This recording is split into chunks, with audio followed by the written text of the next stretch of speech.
Pues grábenos, don David, para darle la bienvenida a nuestro queridísimo amigo, escritor y analista político, Ramiro Padilla Tondo. Ramiro, pues muy buenas tardes, ¿cómo te va? ¿Cómo estás, mi querido Toño? Pues bien, aquí disfrutando de la vida, escuchándote y riéndome también.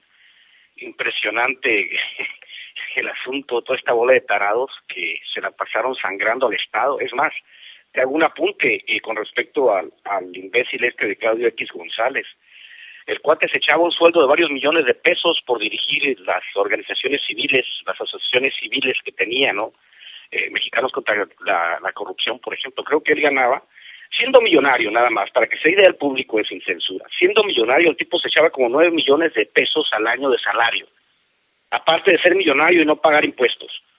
Todavía del fideicomiso que tenía en él para la asociación civil y la chingada, se echaban 9 millones de pesos al año. Las cifras están ahí para el que les guste buscar.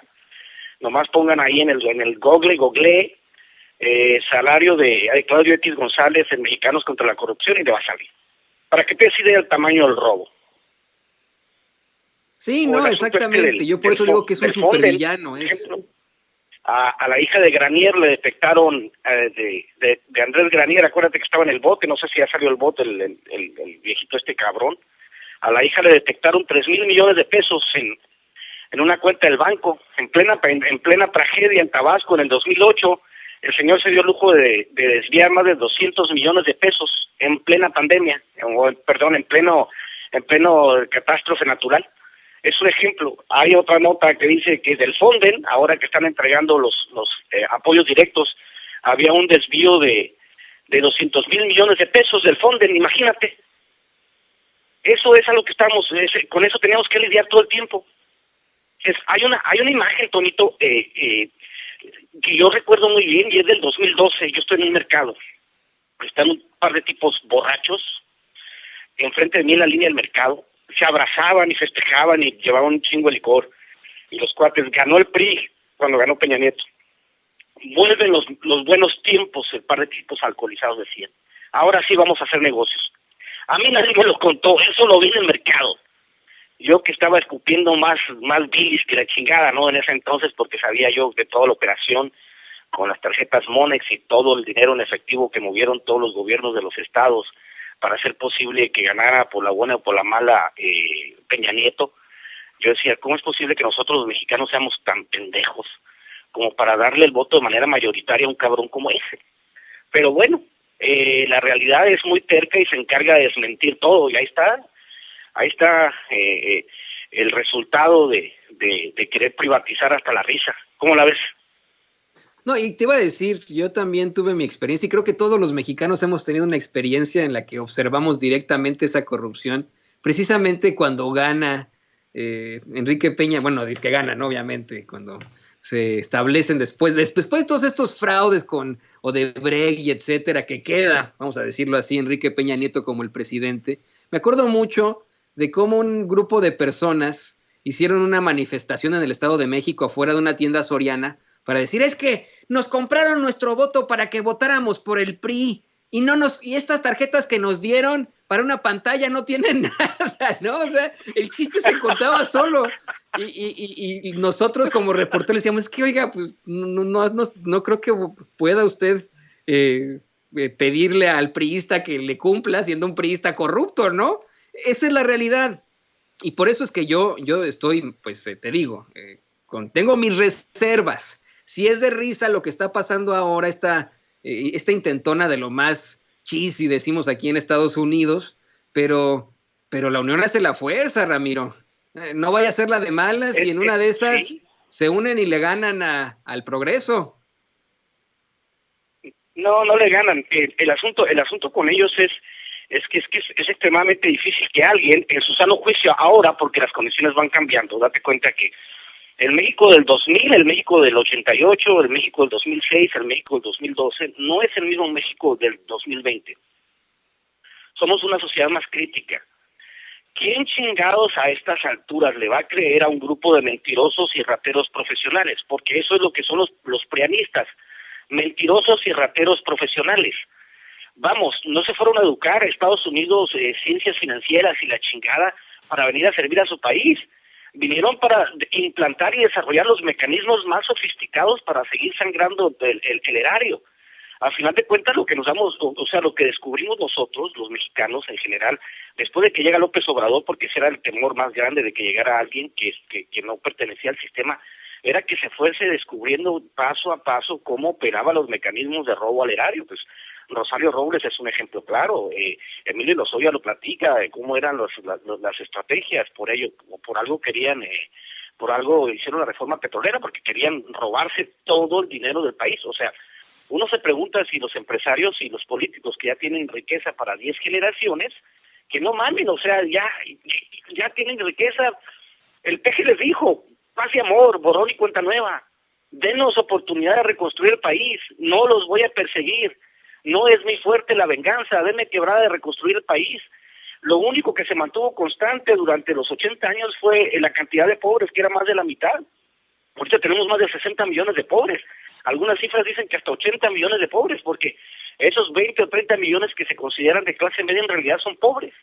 No llegan a los estándares de ninguna clase media en ningún país del mundo. Ese tipo de cosas que nosotros, por eso nos abocamos a combatir. Y es lo que nosotros hacemos aquí en Sin Censura, hacemos en las redes sociales, hacemos en todos lados, decir, señores, no es cierto, ¿por qué le van a creer a esta gente? Qué ridiculez. Pero pues no entiende, hay mucha gente que sigue obstinada. Yo he trabajado esta idea de las ideas, he trabajado este asunto de las ideas y cómo nacen las ideas y cómo es que alguien llega a pensar o cómo es que alguien llega a tener un pensamiento de derecha. Por eso decía que el mejor producto del neoliberalismo es el pobre de derecha, es el mejor producto, el producto más acabado. Alguien que siendo pobre defienda las políticas de derecha. Increíble. Y con eso te voy a pedir que amplíes un poco más, querido Ramiro, porque fíjate, el director del Fondo de Cultura Económica, el historiador y periodista Paco Ignacio Taibo II, hace algunas horas, ayer, asegura que los conservadores no tienen ideología, que lo que tienen es voluntad de poder y negocios vinculados. Me mencionabas algo muy chistoso, ¿no? Cómo es que, chistoso y a la vez indignante para nosotros, el pueblo de a pie, cómo es que estos cabrones los mandan a las escuelas, a las universidades del mundo más prestigiosas y regresan siendo muy inteligentes, muy estudiados, pero los más pillos de los pillos. No, es que yo tengo la teoría se llama, eso que tú dices, Toñito, precisamente es uno de mis temas de estudio que se llama colonialismo cultural. Yo sé porque una vez tuve una discusión con un egresado de Harvard, que el cuate, me presumía, me gritaba a la cara que él era un liberal clásico, al más puro estilo de Enrique Krause. Ya es que Krause dice, yo soy un liberal clásico y que yo pienso que el Estado no debe tener injerencia en la economía y la chingada, que todo tiene que ser claramente libre. Entonces, yo a este cuate le pregunté, tú date cuenta cómo funciona. Los norteamericanos lo dijeron desde principios de siglo. Lo dijeron, a ver, tenemos dos opciones para conquistar un país. Una es por la vía armada y otra es educando a las élites para que ellos hagan lo que nosotros queramos que hagan. Yo le dije a este cuate, tú te fuiste a Harvard, imagina a alguien en su sano juicio que vaya a estudiar, que el gobierno de Estados Unidos le invierte en su educación, abjurando de la educación que le dieron. Es como decir, a ver, yo me fui a estudiar a la Universidad de San Diego y que me dijeran, a ver, Ramiro, ¿qué opinas de la Universidad de San Diego? Es una basura, no me enseñaron nada. Por supuesto que no lo voy a decir, al contrario. Llegó Ramiro, el egresado de la Universidad de San Diego. ¿Qué voy a defender? Voy a defender la educación que me dieron los gringos, que está en concordancia con sus objetivos, porque ellos saben que si a mí me invirtieron dinero, yo llego a ser secretario de Estado, secretario de Economía, es más, llego a ser secretario de Economía o presidente de la República. El Fondo Monetario Internacional quiere que México se endeude. A mí me educaron, ¿para qué? Para aceptar la deuda del Fondo Monetario Internacional. Así de sencillo. Son de las técnicas del colonialismo cultural donde nacen las ideas de la derecha. Está el ejemplo de Zedillo y Salinas. Zedillo y Salinas son cuates que tienen doctorados en economía, en políticas públicas y la chingada. y son los cómplices del error de diciembre. Entonces, por eso de los títulos académicos y la ida a Estados Unidos a estudiar y el entrenamiento de las élites en el pensamiento único de los Chicago Boys en Estados Unidos es lo que nos tiene en este estado de cosas, porque aparte funciona como un pinche multinivel. O sea, tú agarras un cabrón, lo educas en Estados Unidos, lo traes al ITAM, lo traes al TEC de Monterrey, ¿y qué te van a enseñar ellos? No te van a enseñar socialismo, no te van a enseñar que la izquierda es la mejor opción, te van a enseñar que todo lo que dicta el Fondo Monetario Internacional es lo que tú tienes que hacer en tu país. Es ahí donde surge esta idea del colonialismo cultural, que ya no se da por la vía armada, a veces se da por la vía armada, otras veces se da por la educación, otras veces se da por el otro brazo armado de Estados Unidos, que es Hollywood. También se da por medio del otro colonialismo cultural religioso, que es el auge de las iglesias protestantes en México, que empiezan a meterse y pues tienen otro tipo de organización, se vende. Hay un libro muy bueno que se llama El fin del poder, de Moisés Naim, para los que lo quieran leer, donde él explica eso, ese cambio, ¿no?, del catolicismo al protestantismo en Latinoamérica, que también es una manera de conquista ideológica. Por eso cuando tú dices que estos cuates que son muy letrados y muy versados en los asuntos de la economía y la chingada, pues simplemente es una bola de farsantes que no se dan cuenta que son mentes colonizadas. Cualquier cabrón que trabaje en el gobierno y que haya pertenecido al PAN y al PRI es una mente colonizada, que ha venido nomás a desarrollar los dictados de los norteamericanos, que le han vendido la falsa ilusión de que no, pues que es una universidad prestigiosa que me enseña lo máximo. Es falso, tú lo sabes bien. No, y la verdad es que ese Friedman, ese Haberger de los Chicago Boys, también eran unos farsantes, honestamente. Implantan un experimento humano en Chile y provocan una dictadura terrible en ese país. Hoy Chile sigue sufriendo del neoliberalismo en su máxima expresión y son tan fraude, tan chafa la idea que tenían un Friedman y un Haberger, los Chicago Boys, Milton Friedman y Arnold Haberger, que hoy en Chicago, desde donde estamos transmitiendo, es una de las ciudades más liberales de los Estados Unidos, con todo y que Estados Unidos es extremadamente conservador y etcétera. Chicago es una de las ciudades más liberales. Yo te cuento cuando ellos implantaron su neoliberalismo aquí, lo intentaron hacer, ya existía, ¿no?, en esa década en la que también había muchas protestas precisamente de derechos civiles, pero evidentemente fracasó el modelo de los Chicago Boys. Y ¿sabes quién también me parece que es muy, muy farsante? Esa oposición, y le voy a pedir a don David que nos grabe con esto, Ramiro, porque es tu tema de hoy y me pareció muy interesante.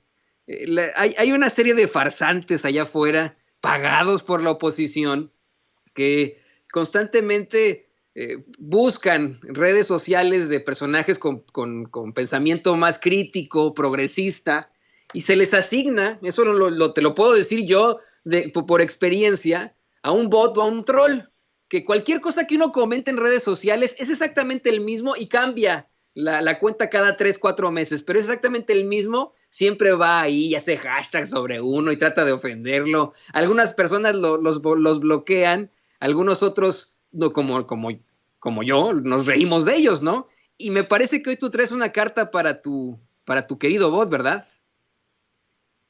Por supuesto, yo quiero decirles a mis queridos bots que hagan lo que hagan, digan lo que digan, ya perdieron, mis queridos bots.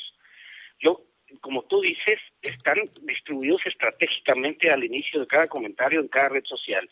Tú abres el Twitter y encuentras que el primer comentario es algo denostando al gobierno. En el Facebook, si te vas a las publicaciones del Universal, de Milenio y todo eso, que ellos primero sacan la nota tendenciosa, en una nota que falta la verdad, y luego sueltan el primer comentario, el segundo comentario es de un bot o de un troll, pero son diferentes. El bot es pagado.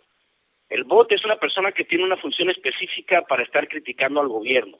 El troll es un pendejo que lo hace de gratis. Ese es el troll. El troll es el que quiere. Sí, porque es la verdad, son diferentes. A un bot, yo te voy a dar un ejemplo. No sé si te acuerdas porque fue muy famosa lo de la Operación Berlín. Ricardo Sevilla exhibió a los intelectuales de alto rendimiento de Enrique Krauss y Fernando García Ramírez, escribieron notas del estilo de que los rusos estaban interfiriendo en las elecciones mexicanas, por ejemplo, no sé si te acuerdas de eso, que fue sensacional. ¿Cómo chingados los rusos? ¿Qué tienen que ver los rusos con México? O sea, de ese tamaño era el disparate de ellos. Nos dimos cuenta que el hijito de Enrique Krause, León Krause, pues a él le escribía sus columnas. Qué triste, ¿no? De los que supuestamente son los intelectuales de México, resultan ser los más fracasados de México, ¿no?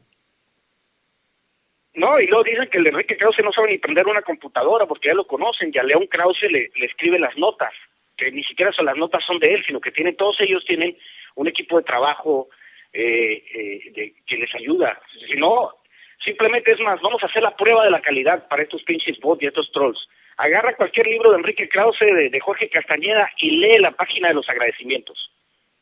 Es casi la mitad del libro. O sea, son toda la bola de colaboradores que tienen. Agarra un libro de Jorge Castañeda y agradezco fulanito, menganito, y son 3, 4 páginas, cabrón. Boom, boom, boom, de agradecimientos. Es toda la gente que le escribió el libro. Ellos nomás como son marca registrada, ponen la cara y dicen, no, qué bárbaro, qué bonito escribe. Es igual que como el libro de México, la gran esperanza de Peña Nieto. ¿Quién chingo se lo escribió? Ese güey no puede hilar dos ideas juntas. Y ese tipo de situaciones con estos güeyes, con los bots y los trolls, no entienden ellos. Yo se los digo, por eso digo la carta a mis queridos trolls y a mis queridos bots. No entienden ellos que perdieron la guerra. Nosotros ganamos, la izquierda ganamos y ellos no van a regresar. Cuando se dan cuenta que López Obrador recuperó 1.200.000 millones de pesos de dinero que andaba perdido, o sea, recuperó 700.000 millones de pesos de impuestos de los empresarios, 300.000 millones de pesos de los fideicomisos, 200.000 millones de pesos que andaban perdidos en el Fonden. Y así le vamos a seguir, y así van a seguir escarbando. Todavía falta que se avienten lo del asunto de Pemex Internacional, que era un gigantesco hoyo negro que usaron los priistas que tienen del otro lado para gastar dinero. O sea, hay como 5.000 millones de dólares perdidos allá también. O sea, todo ese tipo de cosas, cuando la gente se vaya dando cuenta, van a descubrir que estos bots, que son pagadísimos, yo les digo, pues de algo tienen que tragar. Pero eso no significa que ellos vayan a cambiar la realidad, porque la realidad se empeña en decirles lo contrario, señores. Por más que ataquen, entre más ataquen, más fútiles son sus ataques, porque no hay manera de que la clase empresarial y la clase política que financian estas hordas de bots, todas estas granjas de bots que siempre están atacando, tú lo sabes bien, están atacando en Twitter, y de repente ahora están incursionando en Facebook para estar peleando. Tú sabes perfectamente que no tiene ningún efecto, por más que intente una labor de demolición. Es más, te voy a poner un ejemplo, para que sepa el público, para que se den una idea de qué tan disociados están de la realidad. Se hace viral hace algunos años, no sé si te acuerdas, Toño, este video o esta foto donde supuestamente el hijo de López Obrador anda en un Lamborghini. ¿Te acuerdas? Sí, lo de los tenis también, y lo del yate, y no sé qué. Ajá, y también se hace viral, pero esa es o sea, habla el cuate, creo que era de Los Ángeles, el dueño del Lamborghini, dice, pues no mamen, ¿por qué chingados ponen mi foto? Ese carro es mío, a mí me costó. O sea, nada que ver con el hijo de López Obrador. Pero la realidad sí dice que el hijo de Romero de Champs tenía un Ferrari Enzo. ¿Y qué es un Ferrari Enzo? Es el tercer Ferrari que puedes tener. Tú necesitas haber sido dueño de 2 Ferraris antes para tener un Ferrari Enzo, ¿me entiendes? O la hija de Romero de Champs, que se montaba en un avión privado para ir a comprar bolsas Louis Vuitton a Francia con sus perritos. Eso es realidad. Lo otro es mentira. Y lo que nosotros en la izquierda en México peleamos es porque se hable con la realidad. Entonces los bots no tienen ninguna posibilidad de triunfo, ni los trolls, por más que se enojen, porque como te decía al principio, el producto más acabado del neoliberalismo es el pobre derecha, y que encima defiende. Yo lo decía hace un tiempo, se lo decía a Vicente, es como el perro que está cuidando una mansión grandísima, está amarrado y le dan sus croquetas, pero al final de cuentas es una mascota, está afuera ladrando. El verdadero poder está en otro lado. Los empresarios no son enemigos de su dinero, y tarde que temprano se tienen que atener a las consecuencias, porque como decía López Obrador, se lo dijo acá un campesino en San Quintín, hay que separar el poder económico del poder político. ¿Y qué es lo que está haciendo López Obrador? Separar el poder político del económico. Pues no tiene ciencia. Ahora los que detentaban el poder político y económico, pues están resentidos. Pero aunque paguen todas sus granjas de bots, yo se lo digo a mis queridos bots y a mis queridos trolls, no tienen oportunidad. Es mejor que pensemos de manera comunitaria, porque uno de los efectos secundarios de la ideología neoliberal fue la propagación de la idea del individualismo. Esto es que el pobre es pobre porque quiere, que cada quien, tú sabes, todos los mantras estos que de tanto decirlos, la gente los internalizó, el discurso neoliberal se va internalizando y nos va a costar un buen, aunque a pesar de que son una minoría, nos va a costar un buen tratar de sacarles estas ideas a estos bots y a estos trolls y a todos estos pendejos que no entienden que el mundo no funciona así, y que los norteamericanos están pagando también un precio muy caro por haberse adaptado, por haber adoptado la ideología neoliberal.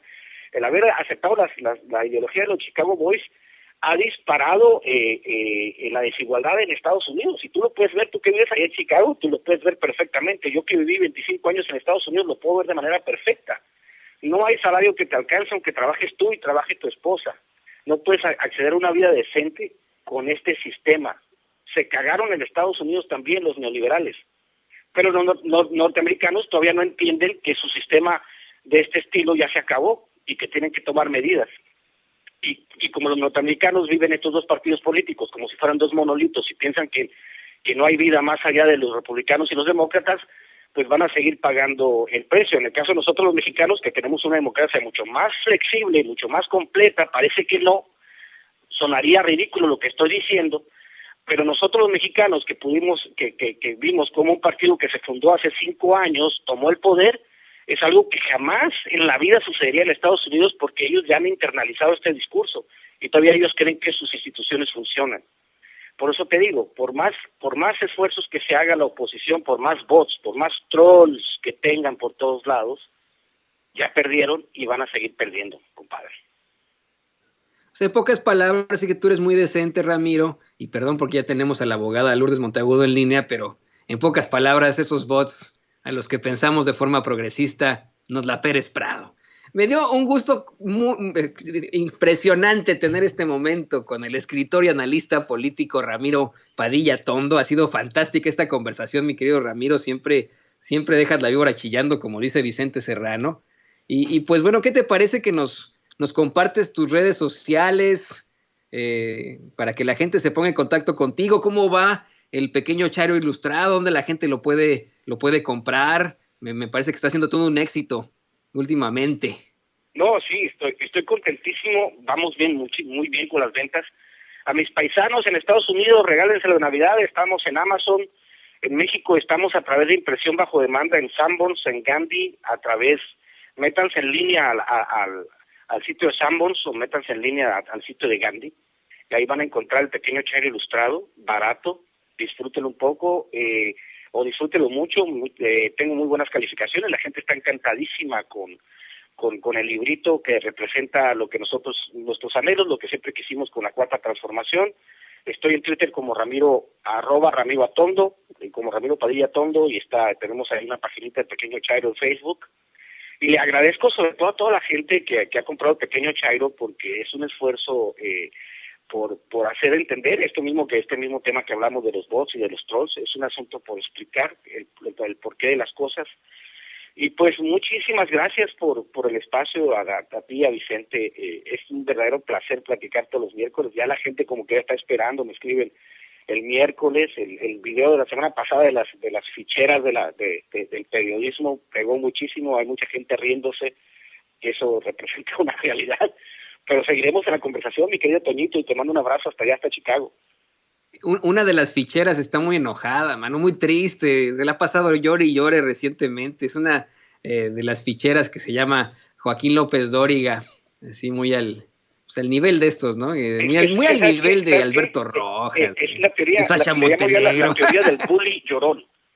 Son unos bullies, estos hijos de la chingada son unos bullies, porque se la pasan chingando con sus comentarios clasistas, jodiendo a todo mundo, pero una vez que volteas y les dices algo a ellos, se tiran al suelo. Que no sean pinches llorones. Como dicen, el que se sube se pasea. Que ellos se subieron a pasearse, que aguanten vara. Estaban acostumbrados a ser intocables. Y el presidente tiene todo el derecho a ejercer la réplica. Que no mamen. Y los vamos a seguir chingando. Porque pues mucho daño le hicieron al país. estos pendejos que son nada más lectores de Noticias Millonarios, mi estimado Toño.